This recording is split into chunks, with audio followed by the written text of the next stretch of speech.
எதிர்த்து பேசிட்டு வணக்கம். நேர்பட பேசு நிகழ்ச்சியில் உங்களை சந்திப்பதில் மகிழ்ச்சி.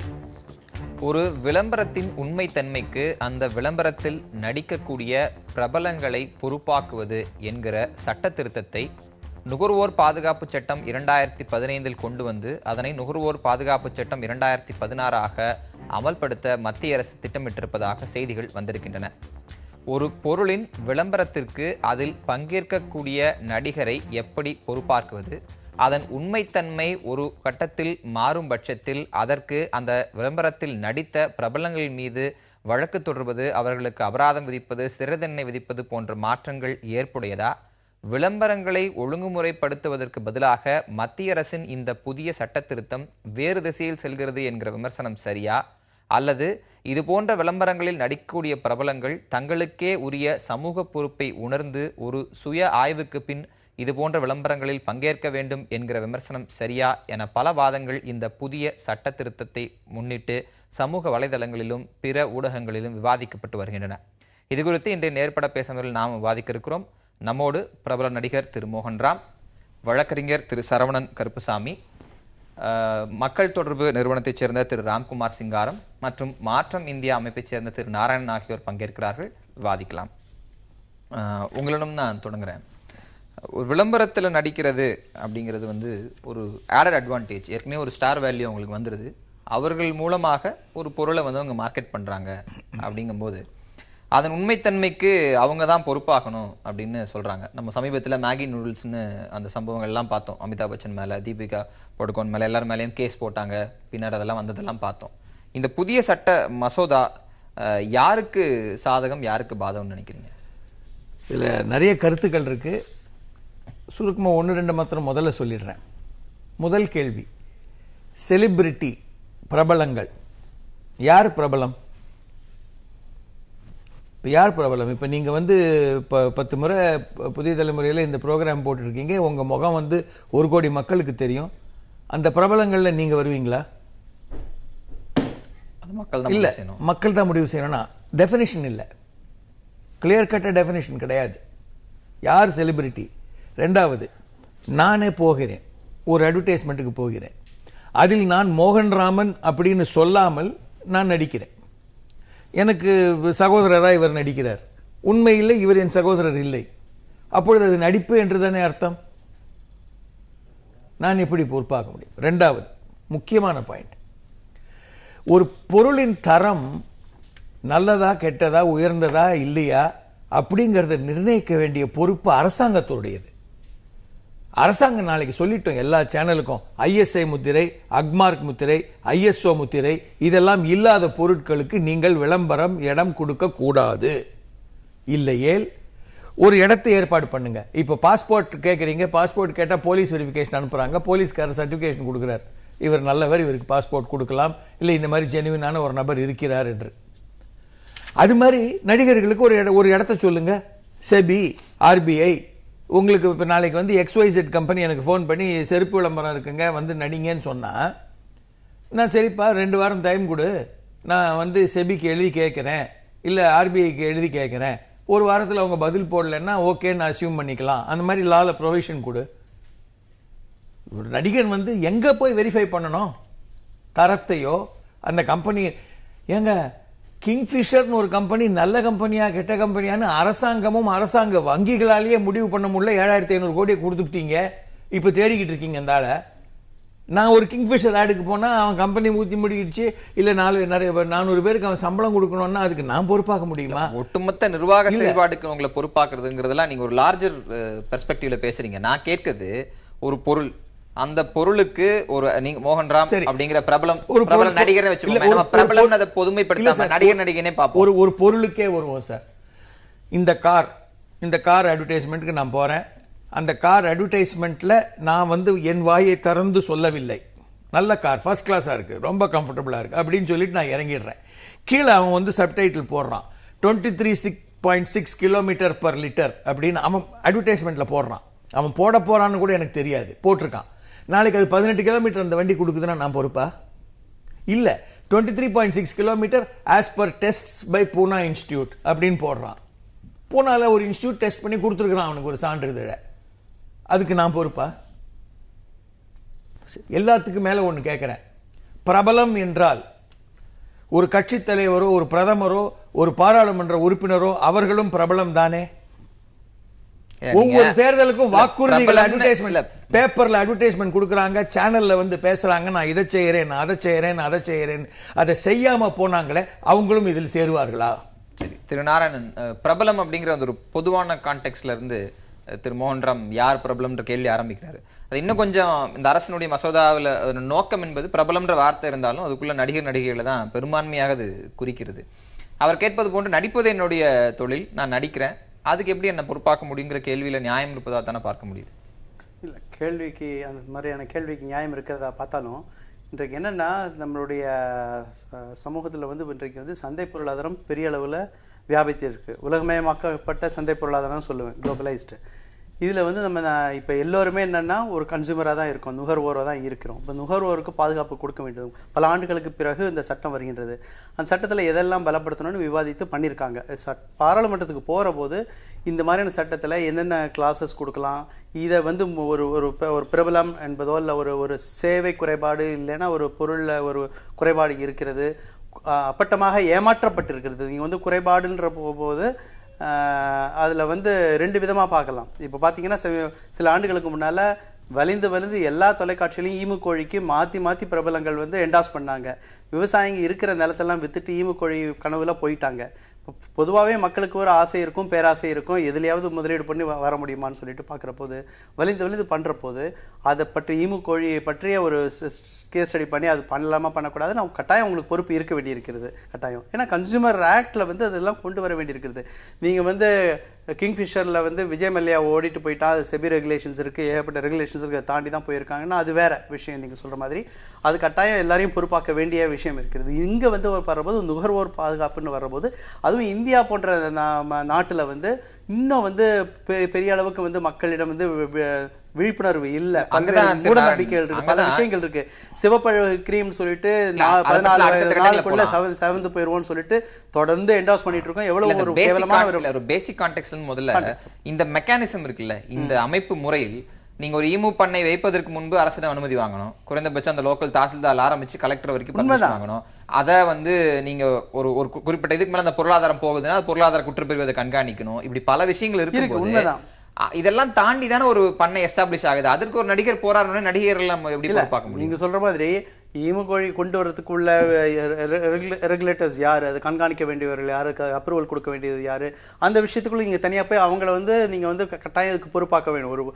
ஒரு மாசு கட்டுப்பாட்டு வாரியம் இருக்குன்னா மாசு கட்டுப்பாட்டு ஒரு வேலை செய்யலைன்னா அவங்களை கட்டாயம் அவங்கள பொறுப்பாக்க வேணும். அது நம்ம இந்த எல்லாரையும் வந்து பொறுப்பிலேருந்து நழுவு விட்டுட்டு கொண்டே இருக்கிறோம். அதனால வந்து அவங்க பொறுப்பை ஏற்கவில்லை என்பதனால ஒரு பிரபலமான நான் வந்து ஏற்கவில்லைன்னு சொல்றது வந்து சரியா இருக்காது. குறிப்பா வந்து இதுல ஒரே ஒரு விஷயம் சொல்ல போறேன், பிரபலங்கள்னு பார்க்க வேணாம், யாரெல்லாம் என்டார்ஸ் பண்ற போது அந்த என்டார்ஸ்மெண்ட்ல வந்து அப்பட்டமாக ஏமாற்றுதல் அங்கே இருக்கிறதா, அந்த மாதிரியான விஷயங்கள் கொஞ்சம் தீவிரமா ஆய்வு செய்து அதன் அடிப்படையில நீங்க வந்து என்டார்ஸ் பண்ற பிராண்ட் அம்பாசிடரோ இல்ல யார் இருந்தாலும் அவங்களையும் பொறுப்பாக்க வேண்டியது அவசியம் இருக்கிறது. இதுல முக்கியமா ஒரே ஒரு பாயிண்ட் தான் சொல்லணும்.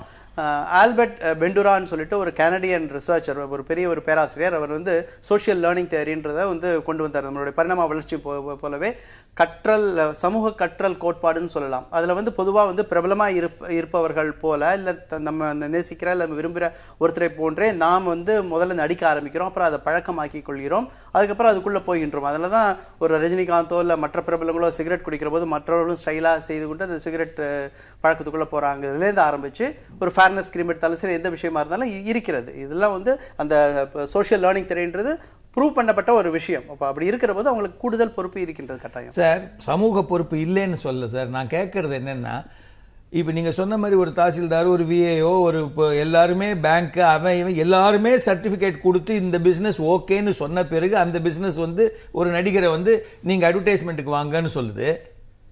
அந்த சர்டிபிகேட்லாம் இல்லாத ஒரு பிசினஸுக்கு இவன் போய் நின்னான்னா நீங்க கேட்கறதுல கூட கொஞ்சம் நியாயம் இருக்கு. பிசினஸ்க்கு அப்ரூவல் கொடுக்கிறது வேற, 4 வட்டி உடனே கிடைச்சிடும், நீங்க ஈமு கோழி போட்டு நாளைக்கு ஒரு நிமிஷம் சொல்றது வேற. ஒரு நிமிஷம். அப்போ அந்த அட்வர்டைஸ்மெண்ட்ல நடித்த நபர் மட்டும் பொறுப்பா, அல்லது அந்த அட்வர்டைஸ்மெண்ட்டை தொலைக்காட்சி மூலமோ பேப்பர் மூலமோ எடுத்து சென்ற அந்த மீடியாவும் பொறுப்பா?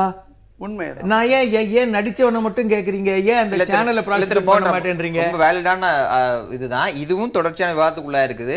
இந்த பில்லுல இதுக்கான கிளாஸஸையும் அவங்க இது பண்ணிருக்காங்க. ஆனா என்னோட கேள்வி என்ன, எல்லாத்துக்கும் மேல ஒரு சின்ன கேள்வி இல்ல, நீங்க எல்லாமே முக்கியமான ஒரு கேள்விக்கு அப்புறம் நீங்க சொல்லலாம்னு நினைக்கிறேன்.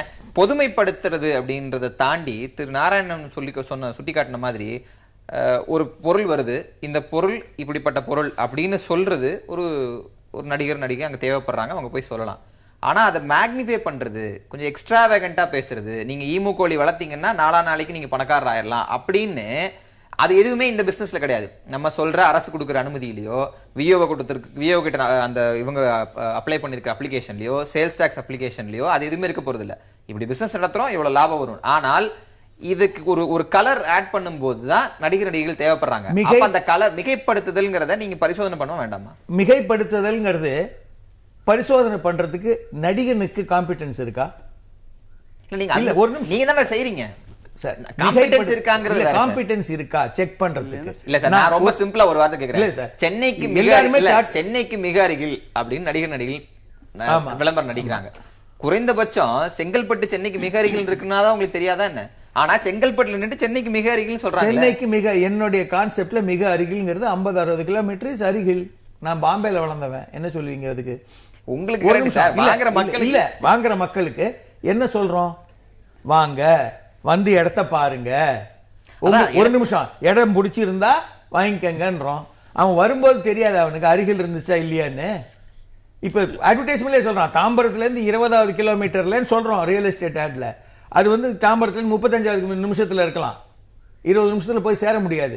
ஆனா வாங்க, கீழ்கண்ட அந்த நம்பரை வந்து கான்டாக்ட் பண்ணுங்க, அவங்க ஒரு வண்டி அனுப்புவாங்க, கூட்டு வருவாங்க, நீங்க வந்து பாருங்கன்றோம். வரும்போது தெரியாதா உனக்கு 35 நிமிஷம் ஆச்சுன்னு? நடிகன் சொன்னா 20 நிமிஷம் சொல்லிட்டு நீங்க என்ன இடத்த வாங்கிட்டு அப்புறம் அது 35 நிமிஷம் தள்ளி இருக்குன்னு சொல்லிட்டு என்ன குற்றச்சாட்டு சொல்லுவீங்க? விஷயம் வந்து ஒரு நடிகரோ பிரபலமோ இல்ல என்டாஸ் பண்றவங்களுடைய பாயிண்ட் ஆஃப் வியூல அவங்களுடைய பார்வையில பார்க்க கூடாது. ஒரு நுகர்வோராக அவருடைய பாதுகாப்பு, அவருடைய உரிமைகள் பாதுகாக்கப்படணும், அவர் ஏமாற்றப்படக்கூடாதுன்ற அந்த கான்டெக்ஸ்ட்ல நீங்க பாக்குறது யார் பொறுப்பு? இவங்களோட ரோல் பெருசா, யார் பொறுப்பு? என் ரோல் சிறுசு அப்படின்றாரு திரு. யார் பொறுப்பு? நான் மட்டும் அதுக்கு பொறுப்பு இல்ல. நான் மட்டும் நீங்க பனிஷ் பண்ணணும்னா எல்லாரையும் பண்ணுங்க. செலிபிரிட்டி மாட்டினா, எம்எஸ் தோனி மாட்டினா போட்டு சாத்து. எம்எஸ் தோனி நடிச்சு அந்த கோலாவை குடிச்சா, ஆஹா தாகசாந்தி அடைந்து விட்டேன் அப்படின்னா, நான் குடிச்சேன் எனக்கு தாகசாந்தி ஆவலையா, எனக்கு இன்னும் வந்து தாகம் அதிகமாச்சு, அதனால நான் கேச போடுவேன்னா. எம்எஸ் தோனி நடிச்சுதான் ஜார்க்கண்ட்ல கூட மெக்டவல்ஸ் சாராயம் போய் சேர்ந்திருக்குது. அது McDowell's. Thank you for reminding me. ஒரு கேள்வி, இவ்வளவு தூரம் மீடியாவை பத்தி பேசுறாங்களே, அனைத்து சாராய கம்பெனிகளும், அதாவது இந்த IMFL கம்பெனிகளும் அவங்க பிராண்டை விட்டுட்டு இந்த மினரல் வாட்டர், இந்த மியூசிக் கேசட், இந்த அதுன்னு மறைமுகமா அட்வர்டைஸ் பண்றாங்களே, அதையே தடுக்கல? அது ரொம்ப முக்கியமான கேள்வி. இவ சட்ட ரீதியாக நான் அவரிடம் கேட்டுட்டு வரேன். கன்சியூமர் ஆக்ட், நுகர்வோர் பாதுகாப்பு அப்படிங்கிறது நீங்க நுகர்வு கலாச்சாரம் ஏதோ எல்லைக்கு தொட்டு விட்ட சூழல்ல மிக அவசியமானதாக இருக்கிறது. அது தொடர் விவாதத்துக்கு உட்படுத்தப்பட்டு தான் வந்திருக்கு. சட்டத்தில் அமல்படுத்தக்கூடிய என்ஃபோர்ஸ்மெண்ட் ஏரியால இது போன்ற மாற்றங்கள் ஒருவேளை செய்யப்பட்டு அது ஒரு லாவா மாறிச்சுன்னா நடைமுறை சாத்தியம் இருக்குன்னு நம்புறீங்களா? நிச்சயமா இருக்கு. ஏன்னா உங்களுக்கு தெரியாத விஷயம் இல்ல, எல்லாமே வந்து பார்லிமெண்டோட சட்ட திட்டத்துக்கு உட்பட்டு தான் நீதிமன்றங்களா இருக்கட்டும் எல்லாமே செயல்படுறோம். ஈவன் ஒவ்வொரு விஷயமும் ரெகுலேட் பண்றது வந்து சட்டங்கள் தான். சட்டங்கள் இல்லைன்னா நாட்டில் வந்து எதுவுமே இல்லைன்னு சொல்லலாம்னு வச்சுக்கோங்களேன். இப்போ பர்டிகுலர் இந்த விஷயத்தை பொறுத்தளவில் ஃபால்ஸ் அண்ட் மிஸ்லீடிங் தெளிவாக இருக்குது. அமெண்ட்மெண்ட்ல பில்ல வந்து 2016 என்ன இன்ட்ரோடியூஸ் பண்ணாங்க, ஃபால்ஸ் அண்ட் மிஸ்லீடிங். அதாவது தவறா பொய் சொன்னாலும் சரி, இல்ல மிஸ்லீட் பண்றதுனாக்க ஒரு மனிதனை வந்து இருக்க உண்மையை மறைச்சு இன்னொரு பக்கமா திருப்புறது அவங்களோட இது.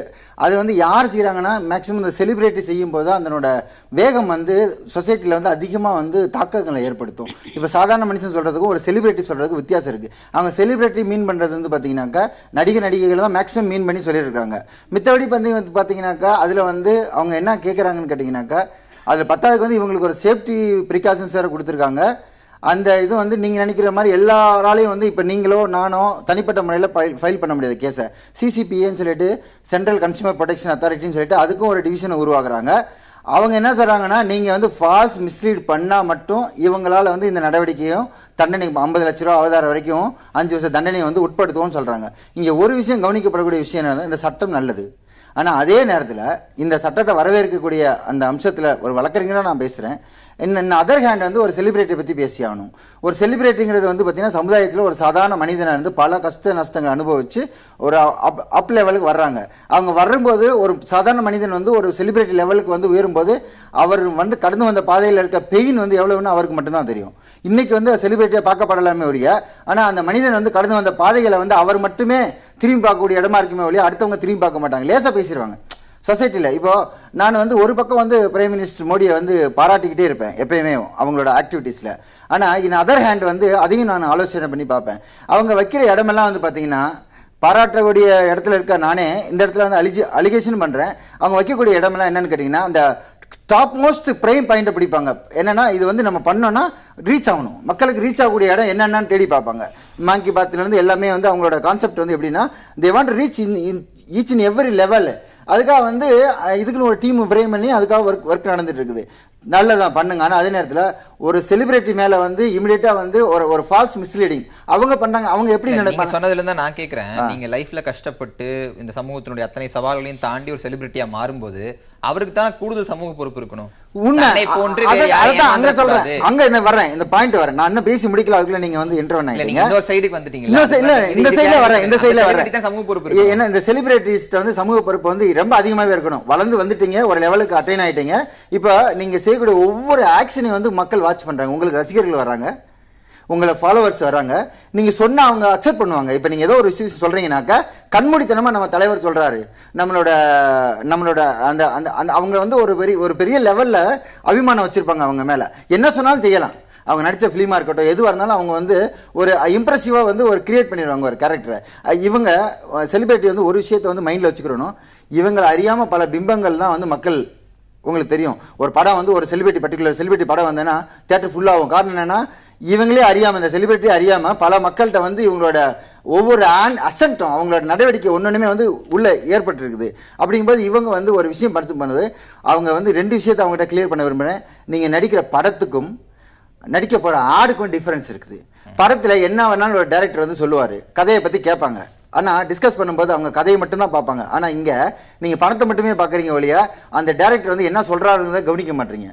நீங்க வந்து இங்க வந்து சமூக பொறுப்பு உங்களுக்கு எப்படி நடிகன் அப்படிங்கிறது வேற, நடிப்புங்கிறது என்டையர்லி டிஃபரெண்ட் ஃபீல்டு.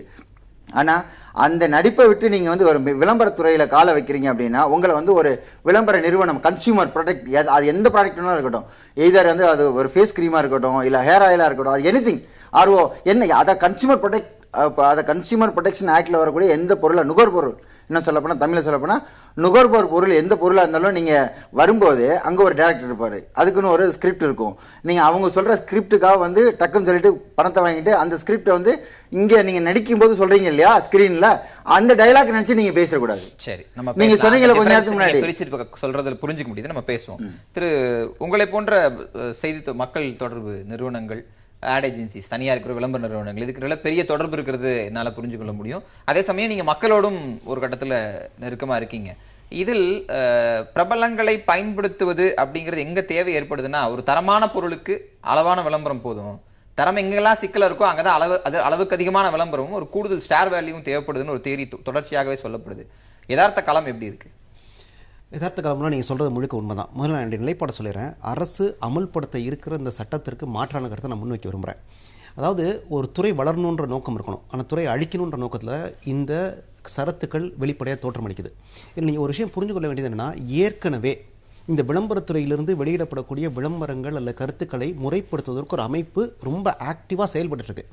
ஏஎஸ்சிஐன்னு பேர், advertising standards council of India. எப்படி எம்சிஏன்றது மெடிக்கல் கவுன்சில் ஆஃப் இந்தியாவுக்கு ஒரு அமைப்பு இருக்கோ, அதே மாதிரி advertising standards council of India ஒரு அமைப்பு இருக்குது. அதை வந்து அட்வர்டைசிங் ஏஜென்சிஸு, மீடியா, அட்வர்டைசர்ஸ் மூன்று தரப்பினரும் சேர்ந்து ஒரு என்ஜிஓவாக முழுக்க அரசனுடைய ஆதரவோடு செயல்பட்டு கொண்டிருக்கிறது. 1985 அந்த அமைப்பு செயல்பட்டு இருக்கு. ஒவ்வொரு மாதமும் பொதுமக்கள் உட்பட யாருனாலும் அங்கே போய் கம்ப்ளைண்ட் பண்ணலாம். இமெயில் இருக்கு, contact@asiconline.org இருக்கு, தாராளமாக டோல் ஃப்ரீ நம்பர் இருக்கு. வெப்சைட்டில் போய் நீங்கள் அட்வர்டைசிங் கம்ப்ளைண்ட்ஸ் தட்டினீங்கனாலே, கூகுளில் தட்டினாலே எல்லா தகவலும் வந்துடுது. ரொம்ப மறைக்கப்பட்டு மூடி மறைக்கப்பட்டுலாம் கிடையாது. இந்த துறை சார்ந்த மனிதர்களுக்கு இந்த தொடர்ந்து இந்த ஐயா சொல்ற நுகர்வோர் பாதுகாப்பில் யார் யாரெல்லாம் இருக்காங்களோ அவங்களுக்குலாம் ரொம்ப பழக்கமான விஷயம். மாதந்தோறும் குறைந்தபட்சம் 100 கம்ப்ளைண்டாவது வருது. அதில் நுகர்வோருக்கு ஆதரவாக 60லிருந்து 70 கம்ப்ளைண்ட்களுக்கு ஆதரவாக தீர்ப்பளிக்கப்பட்டு நிறைய விளம்பரங்கள் ஏற்கனவே கடந்த காலங்களில் தடை செய்யப்பட்டிருக்கு. பெரிய பெரிய பிராண்ட், நீங்கள் டாபர் சயவன் பிராஷ், அந்த பிராண்ட் எடுத்துங்க. அந்த பிராண்ட் வந்து இந்த மருந்தை உட்கொண்டால் வேகமாக 3 மடங்கு வேகமாக கியூர் ஆகும் சொன்ன ஆடை ஒரு கம்ப்ளைண்ட் மூலமா அந்த ஆடை அப்ஹோல்ட் பண்ணாங்க, அந்த ஆடை நிறுத்தி வச்சிட்டாங்க. இனிமே எந்த ஊடகமும் இந்த விளம்பரத்தை வெளியிடக்கூடாதுன்னு சொல்லி சுற்றறிக்கை அனுப்பப்பட்டது. மாதந்தோறும் இது போன்ற சுற்றறிக்கைகள் அனுப்பப்பட்டு கொண்டே இருக்கின்றன. மந்திர தகடு, எந்திர தகடு, இது மாதிரி ஆன்மீகம் சார்ந்த போலி விளம்பரங்கள், நிறைய விளம்பரங்கள் கடந்த காலங்களில் தடை செய்யப்பட்டிருக்கு. நீங்க மார்க்கெட்டுக்குள்ள இருக்கிற விஷயத்தை சொன்னீங்க. நீங்க சொல்லும் போதே சொன்னீங்க, இந்த 3 தரப்பினால் இயக்கப்படுற என்ஜிஓ அரசின் ஆதரவு தான், அது அரசின் நேரடி கட்டுப்பாட்டிலோ இல்ல மத்திய என்ஜிஓ தான் மத்திய அமைச்சகத்தின் நேரடி கட்டுப்பாட்டிலோ கிடையாதுன்றது உங்க இதுலயே தெளிவாக உண்மை. டாபர் சான் பிரகாஷ் ஆட்ல இருந்த அரசியல் என்பது வேற, அதை நம்ம தனியா ஒரு விவாதத்துல பேசலாம். அந்த என்ஜிஓஸ்குள்ள நிறுவனங்களுக்குள் நடக்கக்கூடிய போட்டி அதில் தடை செய்யப்படுறது அப்படிங்கிறது பெரும்பான்மையா, இல்ல நுகர்வோரிடம் வந்த கம்ப்ளைண்ட்ல தான் ஒரிஜினலாக நடவடிக்கை இருக்குதா? ரொம்ப நேர்மையா நீங்க இந்த பதில் சொல்லணும்னு நினைக்கிறேன். இல்ல, நீங்க இன்னைக்கு வந்து பூராமே டிரான்ஸ்பரன்சி அதிகமாயிடுச்சு. இணையதளங்களில் பாத்தீங்கன்னா என்ன மாதிரி கம்ப்ளைண்ட் வந்தது, யாரு கொடுத்தாங்க, அதற்கு என்ன நடவடிக்கை எடுக்கப்பட்டது, அதுல வந்து மூடி மறைக்கிற ஒண்ணுமே கிடையாது. உடன்படுறீங்களா? புட்டப் கம்ப்ளைண்ட்ஸ் இல்லாம தான் அந்த அதுக்கப்புறம் தடை செய்யப்பட்டது வேற. நான் வந்து என்ன சொல்றேன்னா, ஏமாற்றப்படுவதற்கோ தவறான பொய்யான தகவல்கள் டெலிபரேட்லி வேண்டுமென்றே பொய்யான தகவல்கள் நுகர்வோருக்கு கொடுத்து நுகர்வோரை ஏமாற்றுவது வேற. அதற்கான தண்டனை இருக்கணும்ல, அந்த தண்டனை தான் அந்த கன்சூமர் ப்ரொடெக்ஷன் ஆக்ட்ல இருக்குது. ஒன்று நீங்க சொல்ற மாதிரி இதுல வந்து பலரையும் பொறுப்பு. அப்போ இந்த சட்டத்தை இன்னும் கொஞ்சம் பரவலாக்கப்பட வேண்டியிருக்கு. விவாத தளம் வந்து விரிவடைய வேண்டியிருக்கிறது. யாரெல்லாம் பொறுப்புக்கு கொண்டு வரணும், நுகர்வோரை எப்படி பாதுகாக்கணும். இந்தியாவில் வந்து நுகர்வோர் தொடர்ந்து ஏமாற்றப்படுகின்றார்கள். பல இடங்கள்ல வந்து உயிரிழக்கும் ஆபத்துகள் ஏற்படுகின்றது, அவர்களுக்கு உடல் உபாதைகள் ஏற்படுகிறது, பல பிரச்சனைகள் வருகிறது. நீங்க வந்து ஒரு பொருளாதார ஏமாற்றல் மட்டும் இல்ல, பல்வேறு விதங்கள்ல வந்து மக்கள் ஏமாற்றப்படுகின்றார்கள். அதிகமான படிப்பறிவு இல்லாத மக்கள், இல்லைன்னா இந்த மாதிரி சொல்ற மாதிரி பிரபல செலிபிரிட்டியை வந்து அப்படியே முழுமையாக ஈடுபடுத்திக் கொள்கிறார்கள். சமீபத்தில் கூட ஒரு 6 மாதங்களுக்கோ 8 மாதங்களுக்கும் முன்னால கூட ஹைதராபாத் ஒரு பெரிய ஒரு ரியல் எஸ்டேட் எல்லோ பிரபலங்களும் வந்து அடிச்சு சத்தியம் பண்ணாத அளவுக்கு அவங்க வந்து அதுக்கு வந்து விளம்பரப்படுத்தினாங்க. கடைசியில் பார்த்தீங்கன்னா கோடிக்கணக்கான ரூபாய் சுருட்டிட்டு போயிட்டாங்க அந்த ரியல் எஸ்டேட். இன்னைக்கு வந்து எல்லா நுகர்வோரும் தலையில துண்டு போட்டு உட்காந்து ஒரு இடைவேளைக்கு பிறகு பேசலாம். இடைவேளைக்கு பிறகு பேச வேண்டிய விஷயங்களா நான் நினைப்பது மெயினா FMCG, fast moving consumer goods, நுகர்வோருக்கு மிக நெருக்கமாக இருக்கக்கூடிய பொருட்கள் இருக்கக்கூடிய விளம்பரத்தன்மை, அதில் பிரபலங்கள் பங்கேற்பது, இன்னொன்னு பொருளாதார இழப்புகளை ஏற்படுத்தக்கூடிய இந்த ரியல் எஸ்டேட் இன்வெஸ்ட்மெண்ட் சார்ந்த விளம்பரங்கள். இது ரெண்டுல எப்படி அவர்கள் பங்கு இருக்குன்னு கன்ஃபர்ம் பண்ணி பேச நினைக்கிறேன். இடைவேளை எடுத்துப்போம், இடைவேளைக்கு பிறகு பேசலாம். இடைவேளைக்கு பிறகு நேர்பட பேச தொடரும். திரும்பவும் இன்னைய சூழல்ல சட்ட ரீதியாக விளம்பரங்களினுடைய உண்மைத்தன்மை மற்ற விஷயங்களை உறுதி செய்து நுகர்வோருக்கு பாதுகாப்பு அளிப்பதற்கு வழிவகைகள் பெரும்பான்மையாக இல்லை. அப்படி ஒரு நிலையில் தான் இந்த சட்ட மசோதா சட்ட திருத்தம் வரும்போது இது ஒரு கட்டுப்பாட்டுக்கான முதல் தளம் அப்படின்னு பார்க்காம இது அடிப்படையவே எதிர்க்கிறது எப்படி சார்? அடிப்படை எதிர்க்கலையே. நானும் ஒரு நுகர்வோர் தானே. எங்க வீட்லயும் நாங்க மருந்து வாங்குறோம், எங்க வீட்லயும் பிஸ்கெட் வாங்குறோம், எங்க வீட்லயும் ஃப்ரிட்ஜ் இருக்கு, எங்க வீட்லயும் ஏசி வாங்குறோம், மிக்சி வாங்குறோம், கார் வாங்குறேன், செல்போன் வாங்குறேன். எல்லாருமே நுகர்வோர் தான். இந்திய பிரஜைகள் அனைவருமே நுகர்வோர், பாதுகாக்கப்பட வேண்டும். என்னுடைய ஒரே கேள்வி இதுதான் சார். நான் ஒரு நடிகன், நீங்க வந்து ஒரு ஒரு பில்லை கொண்டாந்துருக்கீங்க, இந்த கிளாஸ் விற்பனைக்கு வருது, என்னை வந்து ஒரு அட்வர்டைஸ்மெண்ட் பண்ண சொல்றான். நான் யார்கிட்ட போய் கேட்கணும், இது தரமா இல்லையா, நான் இந்த அட்வர்டைஸ்மெண்ட் பண்ணலாமா வேணாமான்னு? அதுக்கு ஒரு அமைப்பு இருக்கா? அந்த கேள்வியை சற்று மாத்தி கேட்கலாம். இந்த கிளாஸ் உடையுமா உடையாதா, எத்தனை நாள்ல உடையும் உடையாதுன்றது உங்களுக்கு தெரியாது. அந்த கிளாஸுக்காக நீங்க நடிக்கும் போது யாருன்னு கேட்கற கேள்வி ரொம்ப நியாயமானது. ஆனா இந்த கிரீம் பூஸ்னா ஒரே மாசத்துல கருப்பா இருக்கவங்க சிகப்பாயிருவாங்கன்னு சொல்லும் போது உங்களுக்கு தெரியுமா தெரியாதா? இன்னும் நான் சொல்லணும்னா, பேர் குறிப்பிடாமல் சொல்லணும்னா, ஒரு பிரபலம் சமீபத்துல ஒரு இருசக்கர வாகன விளம்பரத்தில் நடிக்கிறாரு. ஆனா பின்னால ஒரு செய்தி வருது, அவர் இருசக்கர வாகனமே ஓட்ட தெரியாதுன்னு.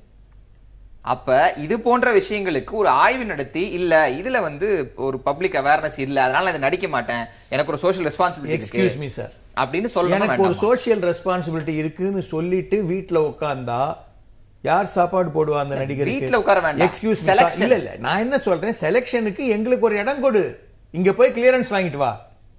இல்லையா அந்த ஸ்கிரிப்டை வந்து இவர் சொன்ன அந்த அட்வர்டைசிங் கவுன்சிலுக்கு அப்ளை அனுப்பு, அது ஓகே பண்ணட்டும்.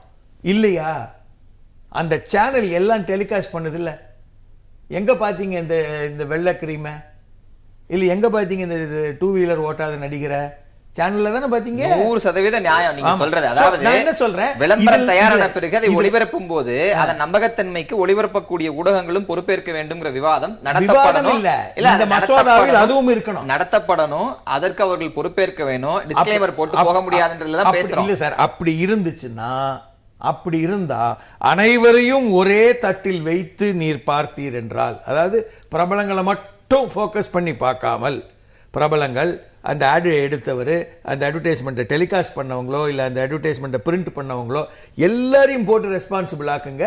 அப்ப நுகர்வோர் பாதுகாக்கப்படுவார்கள். இல்லைங்க, மிகைப்படுத்தல் என்பது வந்து ஒரு சின்ன லேயர் தாங்க. யதார்த்தத்துக்கு மிகைப்படுத்தலுக்கு ஒரு சின்ன கோடு தான் இருக்கு. இப்போ உங்க வீட்டுக்கு வந்து உங்க வீட்டில் இருக்கக்கூடிய பையனை பொண்ணு பார்க்க வராங்கன்னா நீங்க உங்க பையனை மிகைப்படுத்த தான் சொல்லுவீங்க. அந்த பையன் ரொம்ப நல்ல பையன், நல்லா படிக்கணும், நல்லா சம்பாதிக்கணும், கொஞ்சம் மிகைப்படுத்தல் இருக்கும். நீங்க ஒரு வீடு வச்சிருக்கீங்க, வீட்டை வாடகை எடுக்க ஒருத்தர் வந்தாருன்னா வீட்டு வாடகைக்கு போகணும் மிகைப்படுத்தி போய் சொன்ன ஒரு பொண்ணோட வாழ்க்கை வீணா போகும்ல. இல்லைங்க, அப்படித்தான் அப்படித்தான் மக்கள் மிகைப்படுத்தல் நியாயப்படுத்த மிகைப்படுத்தல்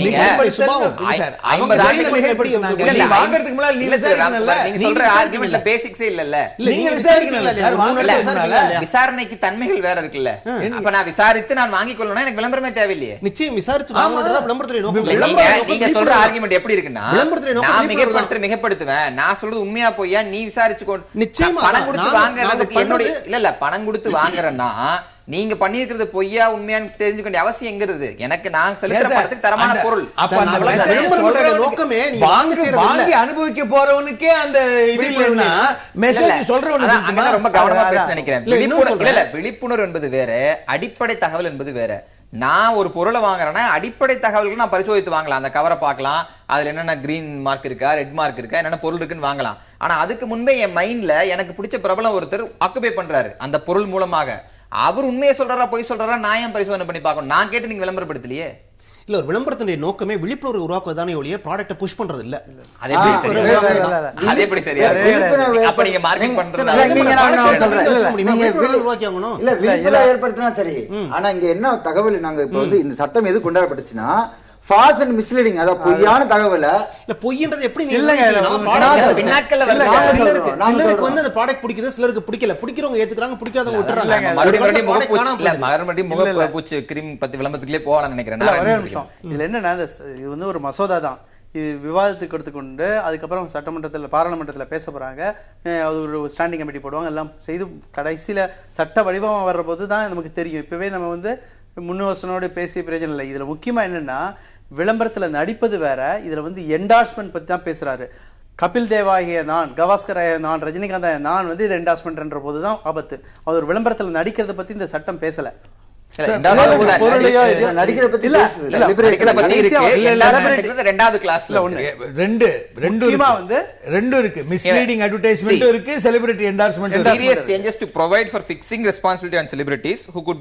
used by manufacturers and service providers for making money by cheating consumers. அது ஒரு கிளாஸ் இருக்கு.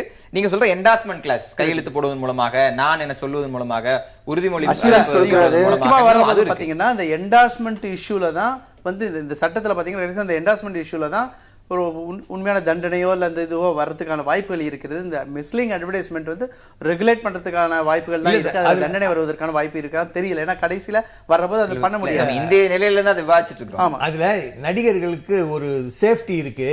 ஃப்ரிவலஸ் கேஸ் எல்லாம் ஃபைல் பண்ண முடியாது. அதாவது சும்மா போக்குல வந்து நீங்க ஃபைல் பண்ணக்கூடாது. ஏன்னா அவர்கள் வந்து அது மூலமா தான் பண்ணணும்.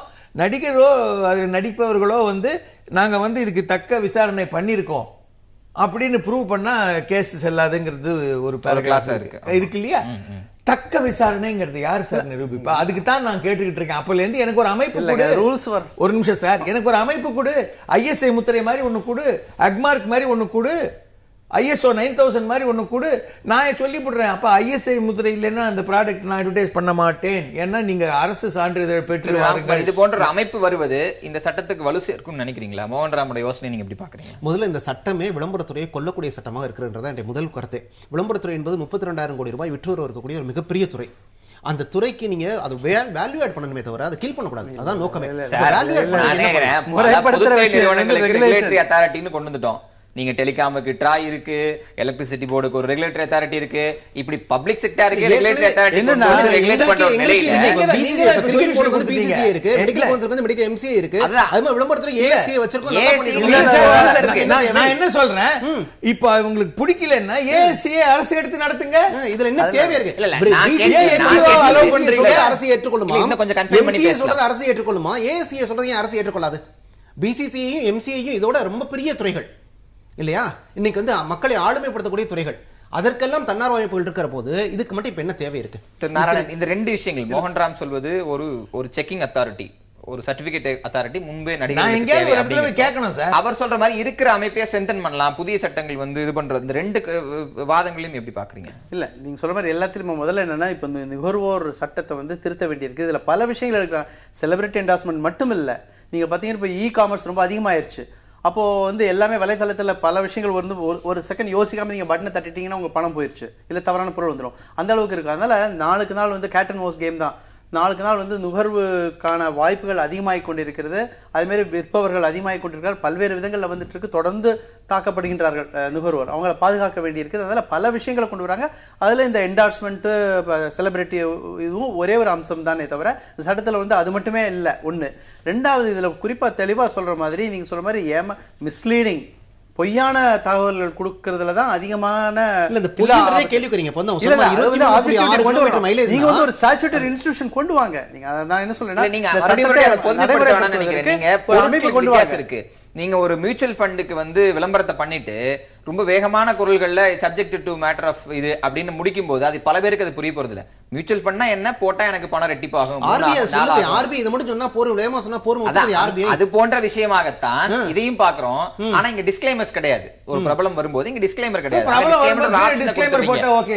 அதுதான் கேக்குறேன், நியாயப்படுத்தல. அதை நியாயப்படுத்தல. இங்க இருக்கிற சிஸ்டத்தை தான் நான் பேசுறேன். நீங்க பல ரிஸ்க் எடுக்கிற அட்வர்டைஸ்மெண்ட்ஸ் வந்து ஸ்டண்ட் ஆபரேட்டர்ஸ் வச்சு பண்ணும்போது முன்னாடி ஒரு டிஸ்க்ளைமர் போடுறாங்க, இது வந்து முறையாக பயிற்சி பெற்றவர்களால் செய்யப்பட்டது, நீங்க யாரும் பயிற்சி செய்ய வேண்டாம். நம்மளுடைய நுகர்வோர் விழிப்புணர்வு இந்த லெவலோட நின்றுது. இப்ப நீங்க வந்து அதாவது உண்மைத்தன்மை இது பண்ண முடியாதுன்னு சொல்லும்போது ப்ராடக்ட் வேரியேஷன் தான் நாங்க இங்க பேசிட்டே இருக்கிறோம். எந்த ப்ராடக்ட், நான் ஏற்கனவே சொன்ன மாதிரி எஃப்எம்சிஜி மக்களோடு தினசரி நெருக்கமாக அவர்கள் வாழ்வோடு உடலோடு சம்பந்தப்பட்டது, அவர்கள் முதலீட்டோடு சம்பந்தப்பட்டது. பல இன்வெஸ்ட்மெண்ட்ஸ், பல புதிய வரக்கூடிய வங்கிகளுக்கு பல பிரபலங்கள் இது பண்ணும்போது அதில் சமூக பொறுப்பு வேண்டவே வேண்டாமா அப்படிங்கறத என்னோட கேள்வி. இல்ல நீங்க சொன்ன எல்லாமே இந்துஸ்தான் லீவர்ல தொடங்கி, யூனிலீவர்ல தொடங்கி, ஃபேர் அண்ட் லவ்லியில் தொடங்கி, கால்கேட்ல தொடங்கி எல்லா நிறுவனங்களுடைய விளம்பரங்களுமே தடை செய்யப்பட்டவைகள் நிறைய இருக்கு. எந்த நிறுவனமே இதுக்கு விதிவிலக்கு இல்ல. ஒவ்வொரு மாசமும் 60-70 விளம்பரங்கள் தடை செய்யப்பட்டே இருக்கிறது. ஆக நீ எவ்வளவு நீங்க சொன்ன தன்மை மாறினதுனால தடை செய்யப்பட்டிருக்கு. நீங்க இவ்வளவு தூரம் ஃபாஸ்ட் மூவிங் கன்சூமர் குட்ஸ் பத்தி பேசுறீங்களே, மக்களுடைய அன்றாட வாழ்க்கை பிரச்சனை அவங்களுடைய எல்லாத்தையுமே சால்வ் பண்ணக்கூடியது ஒன்னே ஒண்ணு, அரசாங்கம். இந்த அரசாங்கமே ஒரு போலி விமர்சனத்தால் வந்துருச்சுன்னு வச்சுக்கோங்க, அப்ப அது யார் தண்டிக்க போறாங்க? அதேதான் இன்னொரு முறையும் கேட்கலாம். பல மாநிலங்கள்ல அரசு விளம்பரங்களே வந்து பிரபலங்கள் நடிக்கிறாங்க, அதற்கு யார் பொறுப்பாகணுங்கிற கேள்வியும் இந்த விவாதத்தில் நம்ம எழுப்பிதான் ஆகணும். அரசுடைய பல விளம்பரங்கள்ல இன்றைக்கு பிரபலங்கள் நடிக்கிறாங்க, முழுக்க போய் சேருதானா அதற்கு யாரை பொறுப்பாக்க போறாங்கிற கேள்வியும் இந்த விவாதத்தொட்டி வரத்தான் செய்யுது. அதையும் நம்ம நூறு எடுத்துக்கலாம். ஒரு வழக்கறிஞராக இப்போ இருக்கக்கூடிய கரண்ட் சிச்சுவேஷன், நீங்க பல விளம்பரங்கள்ல வந்து நுகர்வோர் பாதுகாப்பு விழிப்புணர்வு வந்த பிறகு ஓரளவுக்கு இந்த டிஸ்க்ளைமர்ஸ் சொல்ற பொறுப்பை துறக்கக்கூடிய விஷயங்களை செஞ்சுட்டு விளம்பரங்களை நம்ம போட்டுட்டு இருக்கோம். அதன் நீட்சியாகவே இதை கொண்டு போயிடலாமா, இல்ல இது போன்ற சட்டம் வந்தாதான் அதுவும் அது போன்ற விஷயங்கள் கூட தடுக்கப்படும் அப்படின்னு சொல்லலாமா? இப்ப இந்த அரங்கத்தில் இருக்கவங்களை பொறுத்தவரையும் சரி, மக்களை பொறுத்தவரையும் சரி, சட்டங்கள் கடுமையாக்கப்பட்டதான் குற்றங்கள் குறையுங்கிறது ஏதாவது மாற்றுக்கிறது இருக்கா? நம்மகிட்ட யார்ட்டுமே இருக்க முடியாது. காரணம் என்னன்னு கேட்டீங்கன்னா, இல்ல மாற்றுக்கிறது இருக்கும். சட்டங்கள் கடுமையாக்கப்படும்.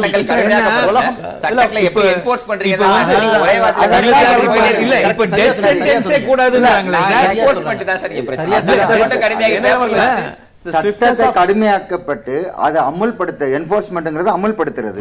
நீங்க அமுல்படுத்துற வேகத்தோட தன்மையை பொறுத்து தான் வந்து பாத்தீங்கன்னா குற்றங்கள் கம்மியாகும். சட்டங்கள் வெறும் பேப்பரா இருக்கிறது வரைக்கும் ஒண்ணுமே இல்ல. அதான் என்ஃபோர்சிங் ஏஜென்சின்னு ஒண்ணு வச்சிருக்கோம். இப்ப நீதிமன்றம் வந்து சட்டத்தை கொடுக்கும், என்ஃபோர்சிங் ஏஜென்ட் காவல்துறை தான் வந்து அதை எக்ஸிக்யூட் பண்ணும். அதனால வந்து பாத்தீங்கன்னா ஒன்னோட ஒண்ணு வந்து பிணைஞ்சிருக்கும். இப்ப ஊடகம் இந்த நாலுமே வந்து 4th pillars of the country நம்ம நேஷன் சொல்றோம்னா நாலுமே வந்து கலந்துரும். போலீஸ், பொதுமக்களே, பொலிட்டீஷியன் சொல்லி எல்லாத்தையும் மொத்தமா சொல்றேன்னா, ஏன்னா ஒவ்வொருத்தருட்டையும் வந்து மொத்தம் காமனா சேர்ந்து செயல்படுத்தினா மட்டும்தான் வந்து அது முறைப்படுத்த முடியும். இப்ப பாத்தீங்கன்னா இந்த சட்டம் வந்து 2016 கொண்டு வந்திருக்காங்க அப்படின்னா, இப்ப வந்து ஜஸ்ட் ஃபிளாஷ் அப் தான். இதுல வந்து any amendment can be changed. இன்னும் எதிர்கட்சிகள் இருக்குது, இது விவாதிக்க பொருளாகும். இது மாதிரி வந்து இன்னும் இதுல வந்து ஏதாவது குறைபாடுகள் இருந்தாக்கா அந்த குறைபாடுகள் நிவர்த்தி செய்யறதுக்கு அமெண்ட்மெண்ட் கொண்டாரும். அமெண்ட்மெண்ட் நம்ம எந்த சூழல்ல பேசுறோம்னா, நான் தொடக்கத்துல சொன்ன மாதிரி மேகி நூடுல்ஸ் தான் சமீபத்துல இந்த சேம் கான்டெக்ஸ்ட கான்ட்ரோவர்சியலா பேசியது. அப்போது சமூக வலைதளங்கள் அமிதாப் பச்சன் கடுமையாக விமர்சிக்கப்பட்டார், பிற நடிகர்கள் கடுமையாக விமர்சிக்கப்பட்டாங்க. மேகி நூல் தடை அப்படின்னு வந்த உடனேவே இதை குறித்து தான் நிறைய விவாதங்கள் பேசப்பட்ட ஒரு சூழல்ல அதை நீட்சியாக அந்த கான்ட்ரவர்சி நீட்சியாக இந்த ப்ரொபோசல் வந்திருக்கும் போது அதை நம்ம சற்று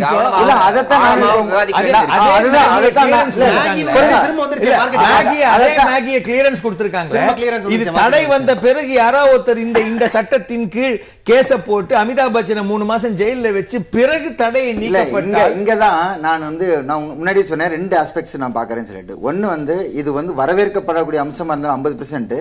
அதர் சைடு வந்து பாத்தீங்கன்னா அதர் ஹேண்ட் வந்து என்னோட கையில வந்து பாத்தீங்கன்னாக்க இது வந்து பாத்தீங்கன்னா ஒரு விதத்துல வந்து அரசியல் பாலிடிக்ஸ், அதுல எந்த டவுட்டுமே வந்து யாருக்குமே இல்ல. காரணம் கேட்டீங்கன்னா அவங்கள பொறுத்தல செலிபிரிட்டி எல்லாம் வந்து அண்டர் ஒன் ரூஃப்ல இருக்கணும். நீங்க சொல்றதுதான் அது கான்செப்ட், வேற ஒண்ணுமே இல்ல. பிரேக் அப்புறம் பேசலாம், இடைவேளை எடுத்து பேசுவோம். இடைவேளைக்கு பிறகு நேர்பட பேச தொடரும். திரு நாராயணன், நுகர்வோர் விழிப்புணர்வு அப்படிங்கிறது நுகர்வு கலாச்சாரம் வேறொரு தளத்துக்கு எட்டிய இந்த நாட்டுல, குறிப்பாக தமிழகம் போன்ற மாநிலங்கள்ல எந்த அளவுக்கு இருக்கு அப்படின்னு நினைக்கிறீங்க?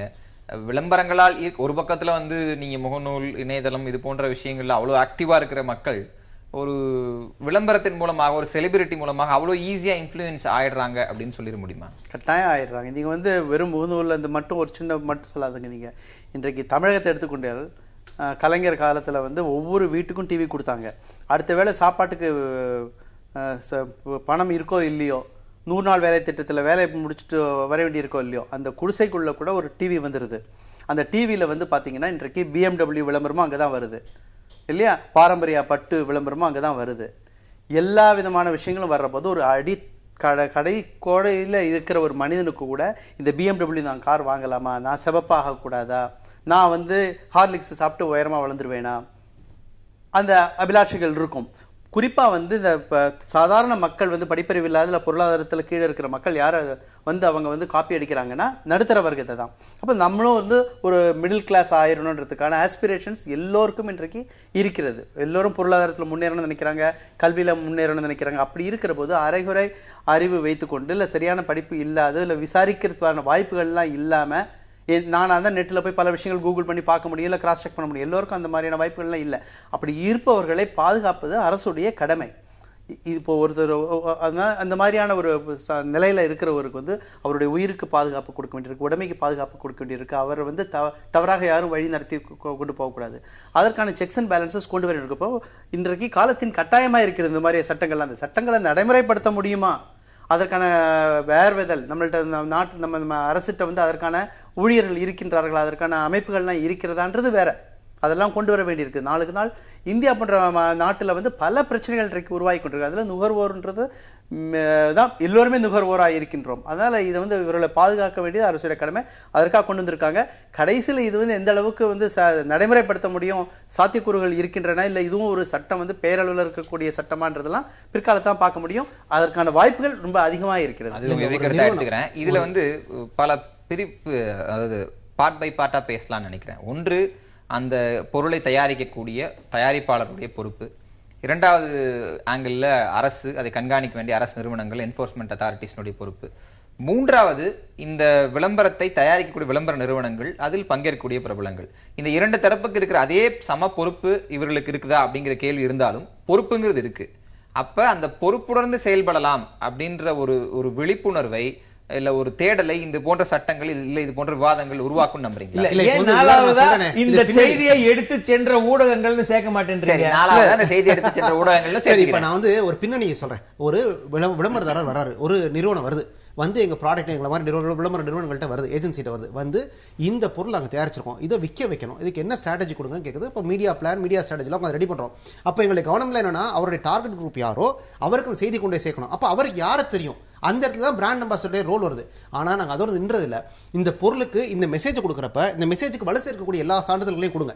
இந்த லைசன்ஸ் இருக்கா, இந்த இன்சூரன்ஸ் இருக்கா, இந்த ஐட்டம் இருக்கா, இந்த அப்ரூவல் இருக்கா, எல்லாத்தையும் செக் பண்ணிட்டு அதில் இருக்கக்கூடிய தகவல் வச்சா ஸ்கிரிப்டே ரெடி பண்ணுறோம். ஏன்னா இல்லாட்டி நாளைக்கு எங்களுக்கும் பிரச்சனை வரும், நாளைக்கு அடுத்த கிளைண்ட் எங்களை வரமாட்டோம், இந்த கிளைண்ட் பிரச்சனை மாட்டா அடுத்த கிளைண்ட் நோக்கி வரமாட்டான். ஆக எங்களுக்கு அந்த பொறுப்புணர்வு எப்பயும் விளம்பர ஏஜென்சிகளுக்கும் விளம்பரம் தயாரிப்பாளருக்கும் ஸ்கிரிப்ட் எழுதுறவங்களுக்கும் அந்த பொறுப்புணர்வு என்னைக்குமே இருந்துட்டு இருக்கு. ஏன்னா எங்களுடைய எதிர்காலம் கேள்விக்குறியாகி விடக்கூடாது. அந்த பொறுப்புணர்வோட தான் நாங்கள் எல்லாத்தையும் அணுகிறோம், முடிந்தவரை பாதுகாப்போடு தான் செய்கிறோம். ஏன்னா நாங்கள் எல்லாத்தையும் கூட நாளைக்கு ஏஎஸ்ஐ கேள்வி கேட்பாங்க, பதில் கொடுக்கணும், எல்லாத்துக்கும் லைசன்ஸ் கொடுக்கணும், எல்லா ப்ரூஃபும் கொடுக்கணும். அதனால பொறுப்புணர்வு ஏற்கனவே இருந்துட்டு இருக்கு. இது வந்து நான் உங்களுக்கு ஆதரவாக கூட ஒரு கருத்தை சொல்றேன், இந்த மசோதாக்கு ஆதரவாக கூட ஒரு கருத்தை சொல்றேன். இதுவரை விளம்பரத்துறையில் தவறளித்ததாக கருதப்படுவோருக்கு தவறிழைத்ததாக கருதப்படுவதற்கு தண்டனைகள் எதுவும் வழங்கப்படவில்லை என்பது உண்மை. தண்டனை வழங்கப்பட வேண்டும் என்பது இந்த சட்டத்தினுடைய நோக்கமாக இருக்குமானால் குறைந்த அளவு தண்டனை தொடங்குங்க. 20 லட்சம், 2 வருஷம், 5 வருஷம், 50 லட்சம்னா என்னத்துக்கு ஆகும்? முதல்ல அமல்படுத்துகிற போது கொஞ்சம் குறைத்து அமல்படுத்துங்கள், நடைமுறை சிக்கல்களை புரிந்து கொள்ளுங்கள், பிறகு சட்டத்திட்டங்களை கடுமையாக்குங்கள். இதுதான் எங்களுடைய கோரிக்கை. உங்களுடைய இறுதி கருத்து, சட்ட ரீதியாக இதில் அமல்படுத்துவதற்கான சாத்தியக்கூறுகள், அமல்படுத்தும் விதம் அப்படின்னு ஒரு அழகாக ஒரு விஷயத்தை முன்வைத்தார். இப்படி அமல்படுத்துவது சரியான முறையாக இருக்குமா? இல்லை, ஆக்சுவலி வந்து பார்த்தீங்கன்னா இந்த சட்டம் கொண்டு வந்திருக்காங்க.